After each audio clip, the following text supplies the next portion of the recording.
It's such a delight to be here and to be asked to share a few reflections about Lutheran identity with you all.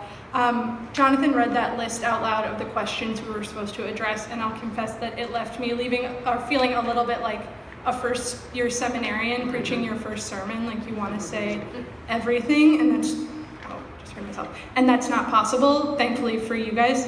Anyway, because I'm not going to even try to address everything in those questions. I'm sorry, Jonathan, but I am going to tell you all like my life story, and particularly as it relates to how I became Lutheran, in hopes that it will begin to speak to some of the questions about Lutheran identity more broadly. Okay. So let's start at the beginning. I was born on a hot July day in 1984 in St. Louis, Missouri, and raised in the very same suburb of St. Louis where the international headquarters of the Lutheran Church, Missouri Synod, is located. So there were about 25 Lutherans per square block in my neighborhood growing up, but I did not know what Lutherans were because I wasn't raised Lutheran. In fact, I wasn't raised Christian at all. I am the child of good, liberal, secular, white, middle-class parents who took me and my sister to Unitarian Sunday school sometimes, but most Sunday mornings found us in the kitchen eating pancakes and listening to Car Talk on NPR. That was our... It sounds so great, Rebecca. You said it sounds so great. Great. It was really nice. But anyway, while religion wasn't important in my family growing up, Christianity was certainly in the cultural waters in St. Louis that I was swimming in. I heard about it, obviously, from like the kids on my soccer team who were in Catholic school, or when I was an adolescent, all the kids who suddenly joined the Young Life youth group and wore those WWJD bracelets that were very cool in the 90s among a certain set. And then, of course, again, it was the 90s, so these loud voices from the Christian right were really relentless at that point, like Time Magazine, every time you turned on the TV or the radio. So, this stuff was in the water, it was in the air. And superficial as a lot of the language around Christianity probably was that I heard growing up, I will tell you that it just connected with me 0%, like literally 0%. And it wasn't just like, oh, it didn't grab me emotionally or I had doubts. It was more like when you're in another country and you could be in like a really crowded cafe or a train car, but if you don't understand the language, it just becomes pure white noise. Like you can just tune it out because it's that meaningless to you. So around me, Christians were talking about things like sin or salvation or like heaven or hell or faith. And there was no reference point for any of that in my life. They just weren't categories that made sense to me, especially as I got older. Because to the extent that I could understand it, the conversation always seemed to be either about sort of like this strict but arbitrary moralism, or trying to do stuff to either get to heaven or avoid hell. Both of which places seemed pretty made up to me as like a behavior modification system. So I remember once, I was perplexed by these Christians, and I asked my mom, what do Unitarians believe? Look at this crowd. And she has a good answer, so wait for it. Well, actually, I don't know if many Unitarians believe this, but I think it really reflects the values that I grew up with. My mom told me, Becca, Christians believe that Jesus is the Messiah, and that the Christ child was born to save the world. But we believe that we don't need a Messiah because every child can be the Christ child. Every child can save the world. Now, this philosophy was really the ground of my meaning making growing up. This was sort of the purpose that I was led to believe and was taught that I was on earth to achieve, which not to save the world per se. That would be intense. But, my sister and I were raised to believe that, our time and our talents were to be put towards making the world a better place. And that was the purpose of being alive. That was the purpose of being here on earth. And for me, especially as I became a teenager and a young adult, that really translated into being really passionate about social justice and working for the liberation of lots of different oppressed people. And those things really mattered to me, and they still do. And I don't think I was or am alone in this. Sometimes the church has a tendency to make straw men out of secular millennials and act like they're just interested in like iPhones and self-fulfillment and yoga. But in fact, my experience of most of my friends and my peers, almost all of whom are still not people of faith, is that they care deeply about changing the world for the better, and whatever salvation might mean for them, it has much more to do with alleviating the hell that exists here and now than it does with getting to heaven. And so that's the cultural context I was raised up in, and that's what I bring to Lutheranism. So because this was the context I was raised in, when I realized at the age of 17 that I was gay, I never had that experience of thinking, oh, somehow I'm not good enough, or I'm wrong, or I'm damned, or something like that. In fact, the experience of coming out to myself, I mean, it was a little bit scary, but it was also one of the most joyful experiences of my entire life. Because all of these parts of me that had been compartmentalized or like alienated from each other, they suddenly came together, and for the first time in a long time, I felt whole. Like I was truly me and not pretending. And I finally understood who I was, so I could suddenly have real relationships with my friends and my family, and I could be, honest and open and vulnerable and transparent and not be hiding from myself or for someone else. And I mention this because it was at this moment in my life that all of a sudden the white noise kind of shifted, and all these voices came out of the woodwork who said, oh no, LGBTQ, that's a sin, right? Like the identity that you're now owning in this really happy way, that's what sin is. You didn't understand what the category was before, but that's what we were talking about.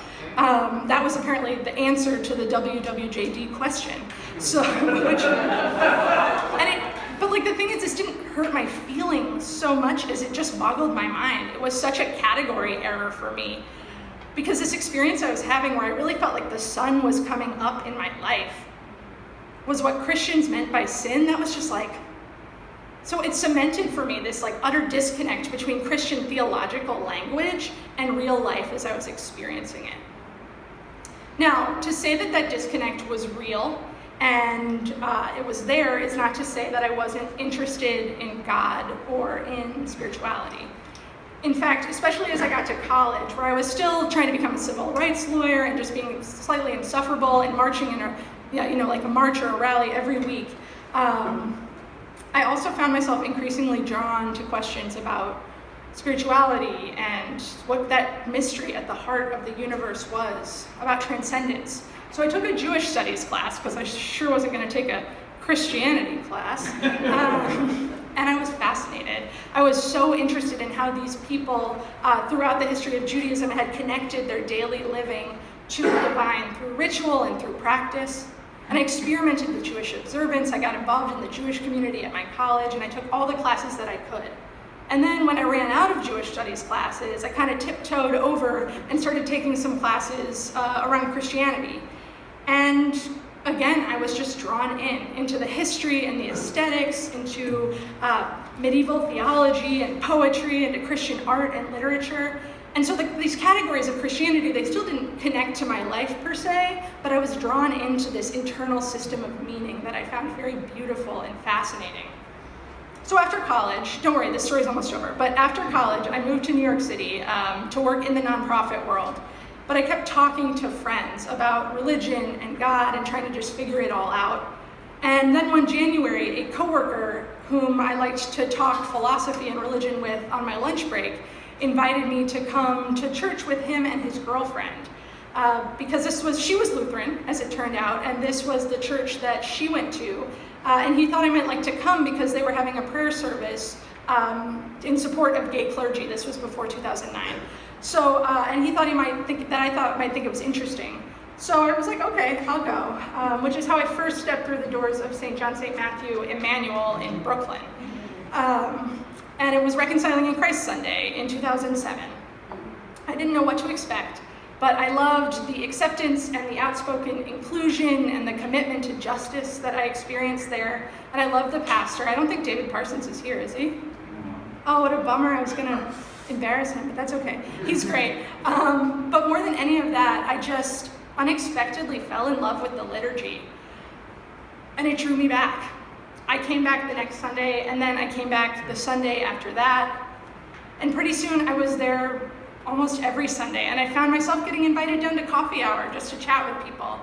And then, eventually I hung around a little longer, and I was invited to teach Sunday school. Don't worry, I had a curriculum. But I did it, and then I was being asked, oh, you should get your picture in the directory, or you should play the owner of the upper room in the Passion play, which I did to great acclaim, and to be a lector. And for some reason, I just kept saying yes to these invitations. None of it made a whole lot of sense. My friends thought I was very weird, but I did it. And then somebody discovered, I don't know who, that I didn't actually belong to the church. And they said, hey, you should join.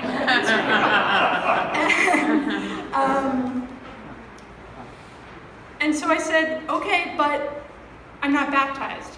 And I remember being so nervous to tell David that I wasn't baptized because I felt like I'd been duping everybody all along into thinking I was like a real legit Christian, when actually I was just an imposter who was teaching Sunday school, first of all. But second of all, didn't really know what she believed.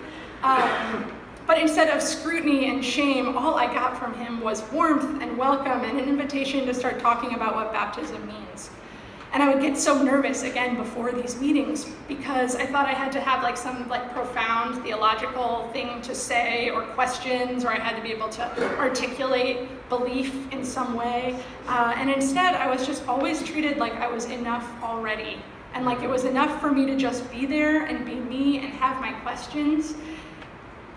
So I was baptized. That's kind of it. I mean, that's how I became a Lutheran. I didn't do my homework and pick the denomination that made the most theological sense to me. I didn't have a Damascus Road experience or a revelation about Jesus or Martin Luther. Doors just kept opening, and my neighbors kept inviting me to walk through them. I didn't choose it, it just happened to me, and I was simply received and loved.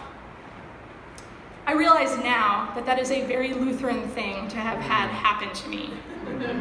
To simply receive by no power or decision or merit of my own, the grace of God in my life, through God's action in opening my heart and drawing me sort of against my own instincts into this relationship with God, and God's action through those random Lutherans in Brooklyn who just kept inviting me to do stuff and kept welcoming me in with this love that was in no way predicated on me being theologically articulate enough to receive it.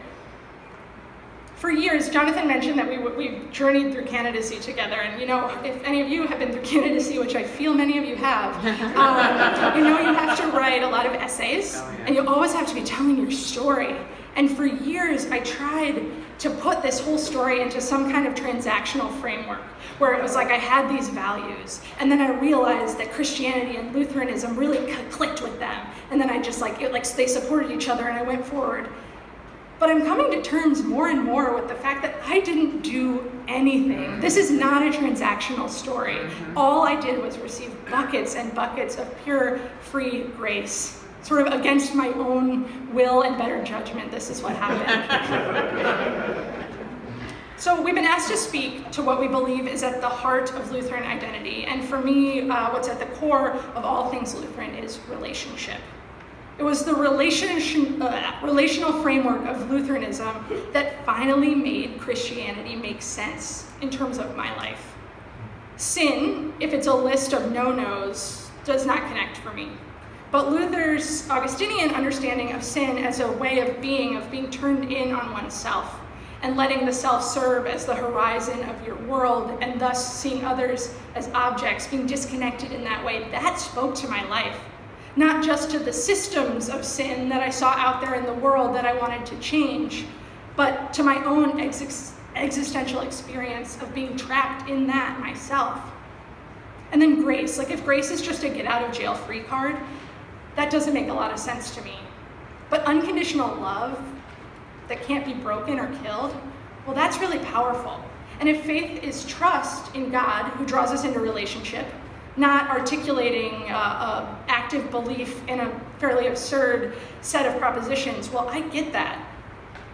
Because I have experienced how living as if Jesus were the Lord of my life has transformed my very existence. And I think that's trust, and I think in many ways that's faith, at least for me. And if the fruit of salvation looks like trusting in God's unconditional love for us so much that we are set free to be vulnerable and to live in self-giving relationship with others, well, that's kind of everything, right? That's incredible. And that means that experience I had when I was 17 of coming out of the closet and finally feeling whole and loved and like I could actually love others, that wasn't sin. That was abundant life. And really that's the movement of Lutheranism, right? Discover the gift of who you are in Christ and then give yourself away. So for a long time, I didn't have the theological language to talk about this stuff. Really, it wasn't until Jonathan made me do a Lutheran year, thank you, Jonathan, that this clicked for me. But I understood it in this fundamental way before I ever had words for it or had read the confessions or anything like that. The Lutherans that I met in Brooklyn and when I was in divinity school were living everyday life in ways that bore embodied witness to that relational understanding of God's grace and Christian freedom. And that formed me as a Lutheran in a really real way that didn't need words. So I'm probably over time. I'm wrapping up here. Oh, not over time. I'm talking quickly. Okay.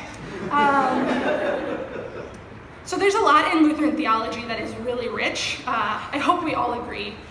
But for me, Lutheran identity is not about having the right theological language or doctrine or liturgy or hymns or Northern European heritage. It's about living your life in that space between the God who gives and the neighbor who needs. It's about living in that tension, that freedom of a Christian tension, Lord of all, servant of all.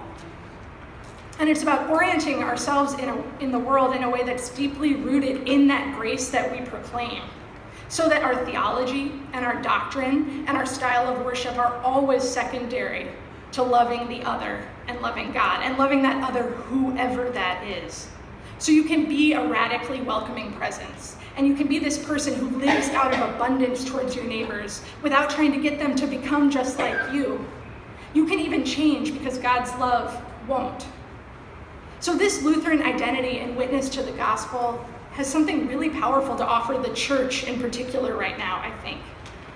To be able to be less concerned with everyone knowing that we have the right way of thinking or believing, and to be able to be even less concerned with our own self-preservation than we are with wondering how we can help our neighbors live a full life.